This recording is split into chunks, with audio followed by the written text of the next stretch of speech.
Sometimes we need to be lifted up because we find ourselves in a crisis. If you've ever been the first-time parents, you know how that goes. When delivery time comes, when those contractions start to hit really hard, we can kind of panic over that. I remember when it was time for Kotter to be born.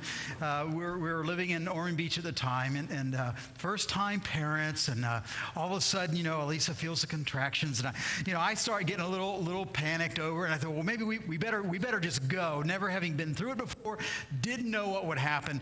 We got there earlier in the day, and we get Elisa in the bed, and if you've ever been through this, you feel really good right until you get to the hospital, because then they strap all this stuff on you and these monitors and just everything. So Elisa's in the bed, and she's all wrapped up like a mummy, and she can't stand that. She likes to be able to move around and get up, and none of that.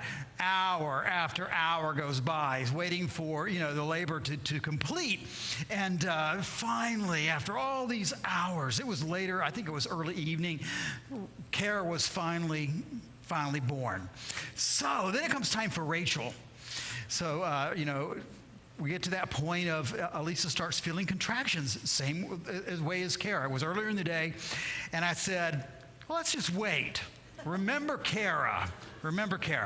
So, a couple of good lunchtime, and Elisa's like, oh, they're getting a little closer together. I said, let's just wait. Remember Kara. Just think, you'll be strapped in that bed. You won't be able to walk. Okay. Then it's the afternoon. Just wait. Remember Kara. So it got toward evening time, and I said, okay, let's go. Unlike with Kara, I was not rushed, taking my time, driving so carefully, but toward Halifax Hospital. Walk upstairs with Elisa. We get her checked in the room. They put her in the bed, and 15 minutes later, here comes Rachel. I made it by that much. Unfortunately, the other associate pastor at the church at the time, he did the same thing, and he didn't make it. He had to deliver his own child in the parking lot of the hospital. So I wasn't that bad, not that bad. But so there's urgency in our life sometimes, and then there's stress. And both of those will make us do some amazing and risky not well thought through actions, like trying to wait to the very last minute to get your wife to the hospital. I don't recommend that for anybody. Everybody at some time in your life experience stressful moments.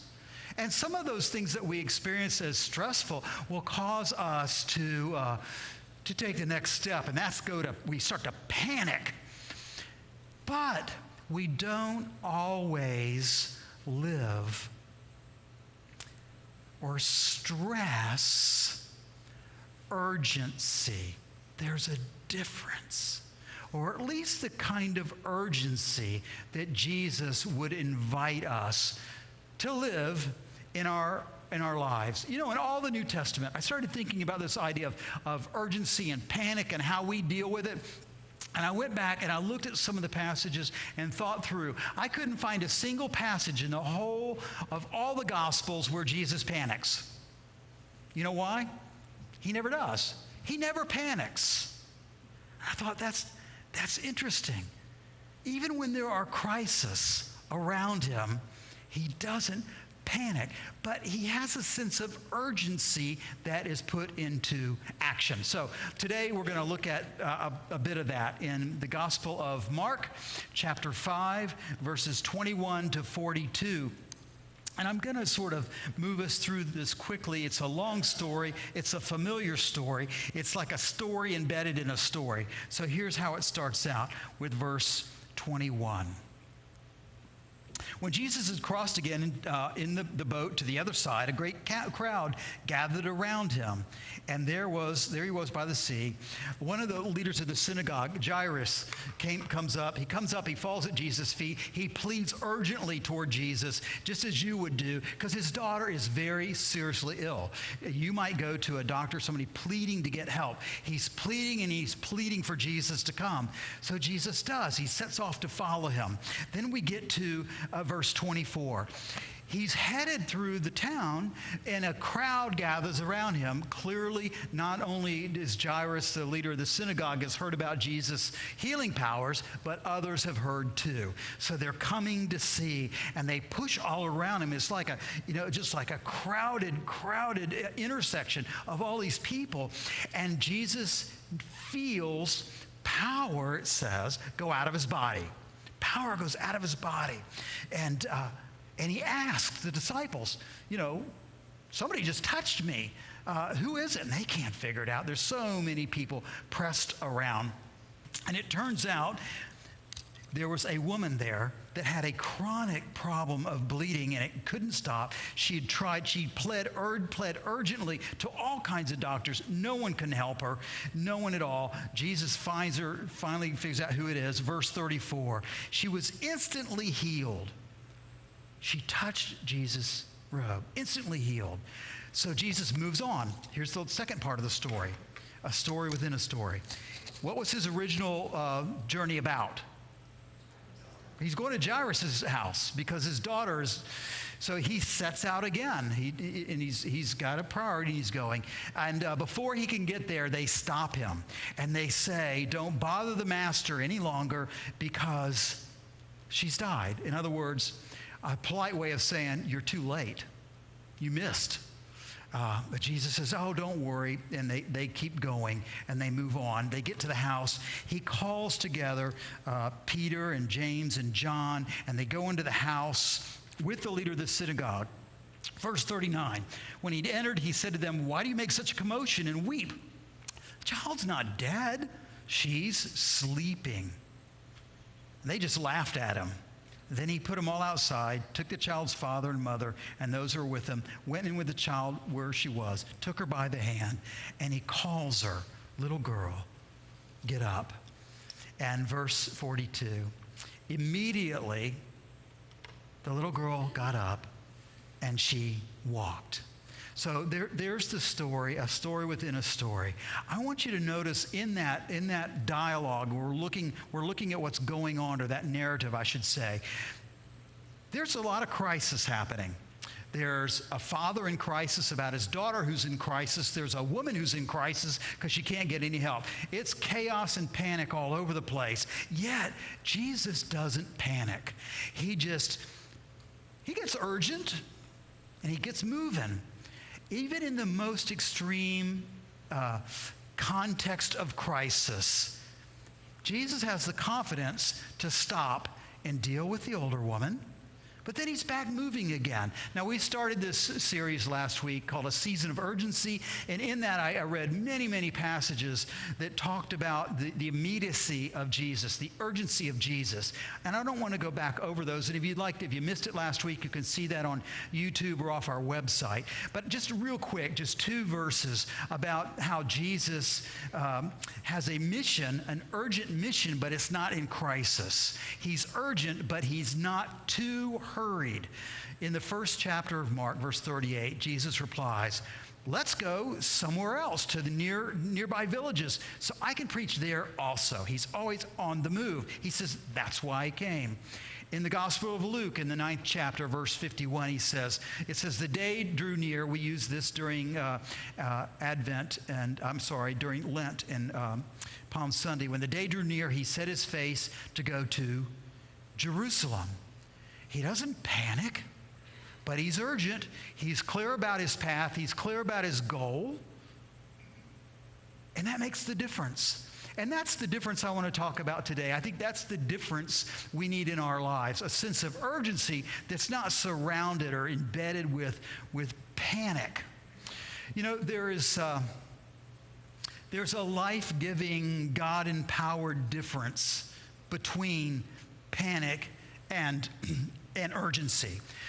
I think sometimes we say we sense urgency, or we're very urgent, or we feel urgent. I think what we really are experiencing are the synonyms for urgency, which is this: desperation. When we get too urgent, we feel pressure. The other synonym for urgency is stress, and that's a problem. I don't know how it is for you, but sometimes it's a challenge for me to know the difference between urgency and letting that move into stress. Elisa will tell you if you ask her. I can be very focused when I want to accomplish a task. And I have been known to, once I start a task, to not let go of that task until it's completed. I had a friend in my neighborhood back in Jacksonville, and we used to ride dirt bikes, and so he got this dirt bike and it needed some work. So he happened to be single because we brought that dirt bike into the house, into his living room, and we took it all apart, took the motor all apart, and so I set out to rebuild this dirt bike motor. And we're working and putting it together, working. Okay, it gets to about 11, then it gets to 12, and I'm going to finish it. I'm relentless. I'm going to finish the project. I do finish the project. I put it completely together. What does a guy want to do when he finishes the project? Try it out. And I did. 1 o'clock in the morning. If you're familiar with dirt bikes, they're very loud. Okay. I got out there, I started that thing up, and I rode it up and down the street, 1 o'clock in the morning. So, sometimes I get a little carried away. I get so focused, I miss everything else.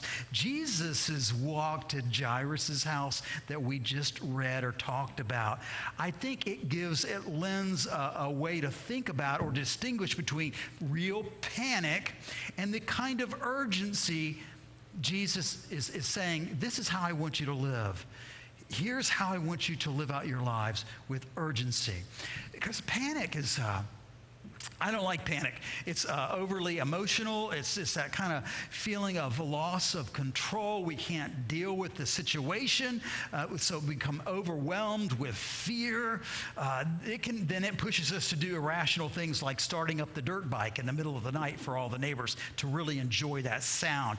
That kind of fear and irrationality, it can even spread to groups. Groups can buy into a sense of panic. And we've all seen what that looks like. We know what panic looks like in our own lives. Mostly it makes us just want to run away. Let's get away from the problem. It's a sense of maybe of hopelessness. It says there's no way out. It's like somebody who's, I guess like Elisa, being a little claustrophobic, being all strapped down in that hospital bed. She is a bit claustrophobic, and she doesn't like that. And she can get panic sometimes when she can't get up and move. I don't know if you've ever felt like that before.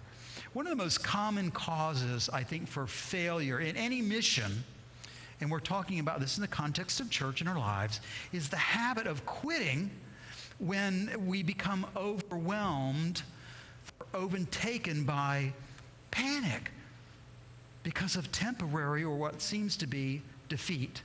I heard a story about the uncle of R.U. Darby. R.U. Darby was famous for something else, but this is his uncle. He caught gold fever back in the gold rush days. And so he headed out west. He staked out a claim, began digging, and he struck some ore. And it had a gold vein running right through it.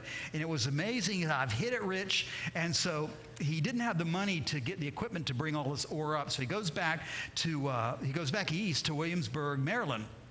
And he gets his neighbors and his friends, and they all chip in money to buy the equipment. He goes back out to Colorado, and they start to bring up the ore. He brings up the first carload of ore, and it turns out to be one of the richest mines in Colorado.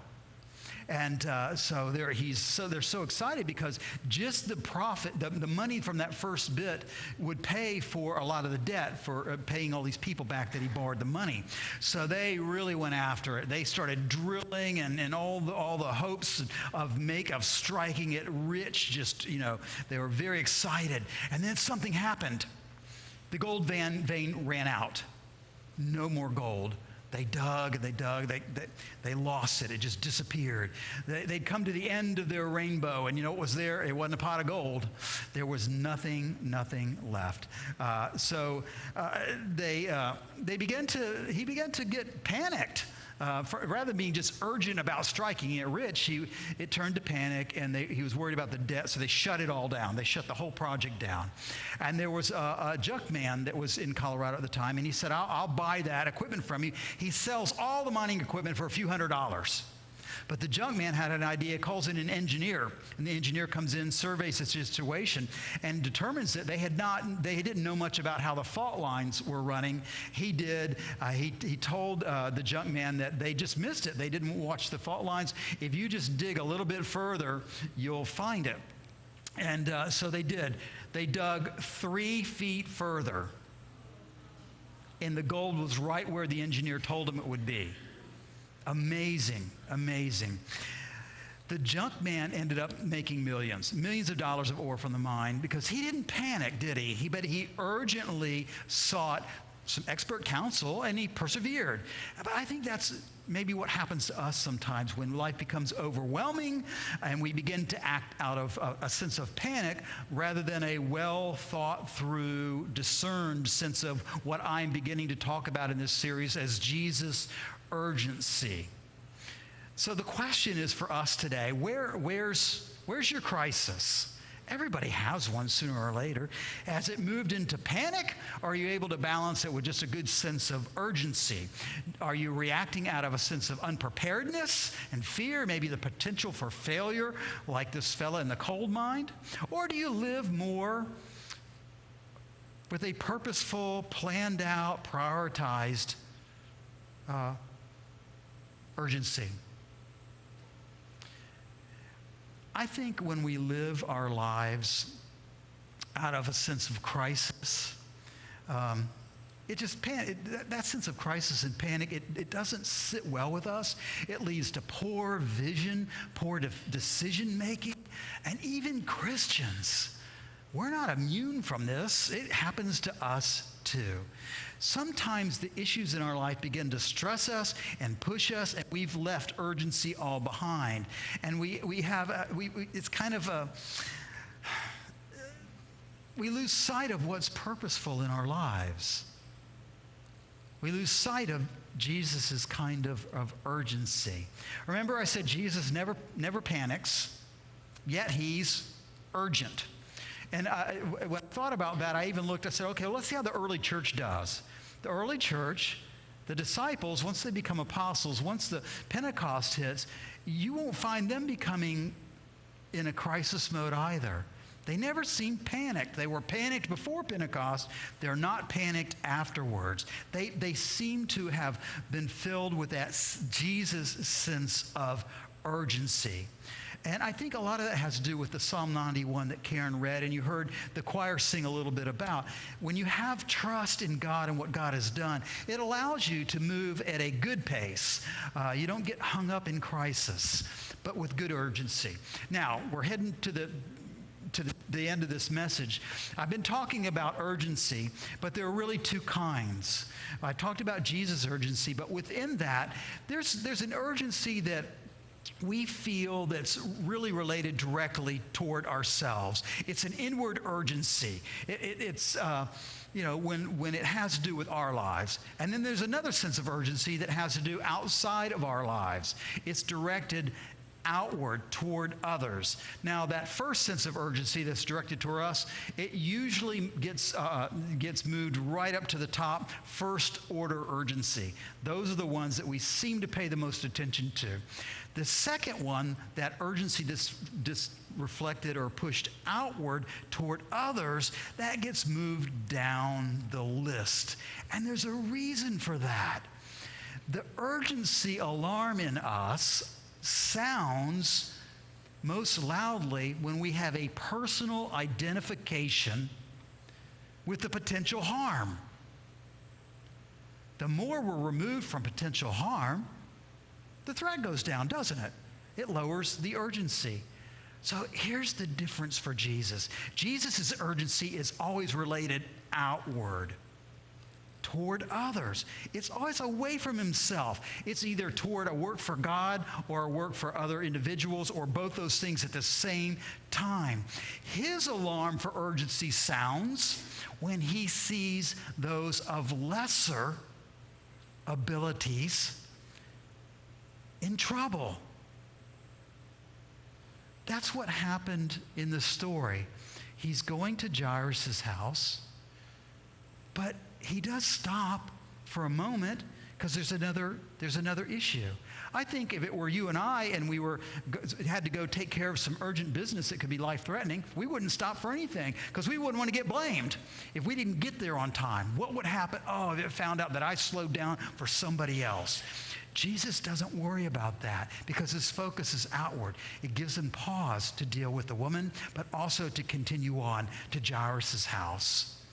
I think we get very busy in the church, don't we? We get very busy with lots of ideas and lots of affairs. We appoint committee members that we focus on all kinds of really important things like the color of the carpet, the paint on the wall, what are the hymns we're going to sing today, sometimes the liturgy and the worship.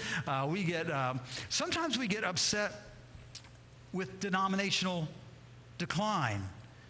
And it causes some churches to hit that panic button, and that launches them into survival mode, which usually means the beginning of the end. Now, a lot of these things I just mentioned, these concerns, they're legitimate concerns, but we're not to be, Jesus says, don't be so preoccupied with those concerns and desires that we lose sight of God's main interest. And what's that, you say? God's main interest is that no one should perish. No one should come to ultimate harm. And that's the key, if you want to know the difference. John Kotter is a Harvard professor. He said something I think that's very applicable for us today. True urgency may sometimes involve moving fast. You keep moving. But the most important aspect of urgency are relentlessness, steady and purposeful pursuit of a goal while continuously purging out the irrelevant to make time for the important. And he says if you do that, that's how to avoid burnout. And I don't know if you've ever had a sense of burnout in your life. Churches get a sense of burnout. Church members get a sense of burnout. And he says it's because we're not purging out the irrelevant and making room for the important. So here's the question. Is our urgency, if you're feeling any today, is it more of an internal one? Would you chalk it up on that internal urgency focused toward ourselves? Or is it more a Jesus urgency that's focused outside of ourselves and toward others, toward the personal needs of others? You know, it's interesting. Jesus was one of us, but he didn't act like one of us, meaning he didn't act out of fear. Said another way, Jesus so identifies with you and you and you and you. He so identifies with each of us that the potential harm that looms over our lives, over us, is felt by him as urgency, as if he were feeling it too. As if Jesus was standing in your shoes. And so he acts. I want to close with a story here. It may be familiar to you, but I want to tell it anyway. A young woman was called Monica, and Monica had a child at a very early age. And I don't know how it got there, but she was just having real problems with the little guy. Very rebellious as a teenager, became very lazy, bad-tempered in the home.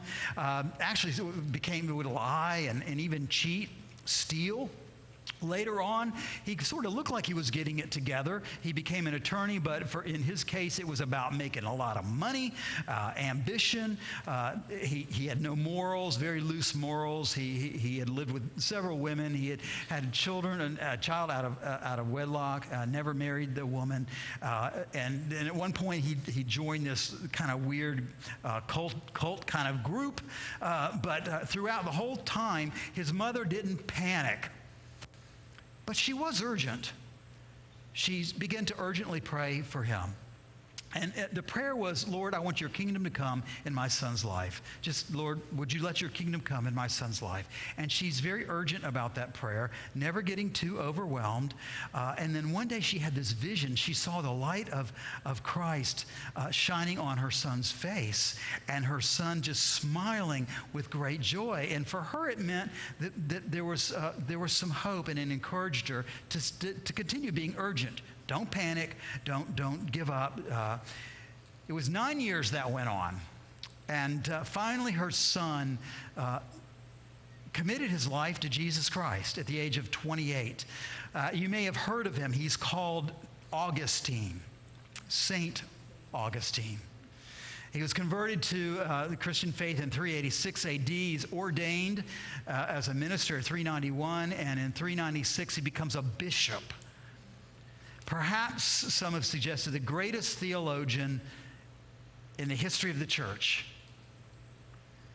And St. Augustine had always attributed that conversion experience to the urgent prayers, not the panic, but the urgent prayers, an urgency outside of herself, of his mother, praying for him. And it literally, that kind of urgency changed the course of history. So why aren't we more like that? Why aren't we more urgent with Jesus? What keeps us from being that way? Wouldn't it be lovely to have that kind of urgency? Think of the difference that we could make in this community. And indirectly for ourselves. There's a benefit that comes back indirectly by being urgent for those outside of ourselves. You know, no one's ever urgent. I'm going to close with this. I keep saying that. You're going to say he's just going to keep saying that and going, right? No one's urgent about an asteroid. Have you ever watched these shows on TV? What would ever happen if an asteroid hit? Would it wipe out the planet like it did the dinosaurs and all that kind of thing? So, but if an asteroid's 10 years away, nobody cares because it's not close. It's not. It doesn't really threaten harm to us. So it's interesting. I saw this show and they said if you were to slightly affect the trajectory of an asteroid 10 years out, meaning just move it even by an inch. I don't know how they would do that. Maybe impact it with some kind of missile or something. But if you could move it by an inch over those 10 years, by the time it got close to us, it'd be nowhere near Earth. Thousands and thousands and thousands of miles away. That slight difference over time would make a huge difference in the long run. The more we remove from the concern, the lower the urgency. So we have something to do. What if we are able to act now in a small way over time to affect something in a great way? So what's that distant asteroid for you? We're going to be talking about this in the weeks to come. What is it? And what about our church? What's that distant asteroid for Markham Woods Presbyterian Church? What is it that if we act in a small way now, over time, could make a universal difference in somebody's life? That would be amazing. I wonder who it is. Who it is in our community whose shoes Jesus would have us stand in today. If you want to know the answer, you'll have to come back next week. Amen.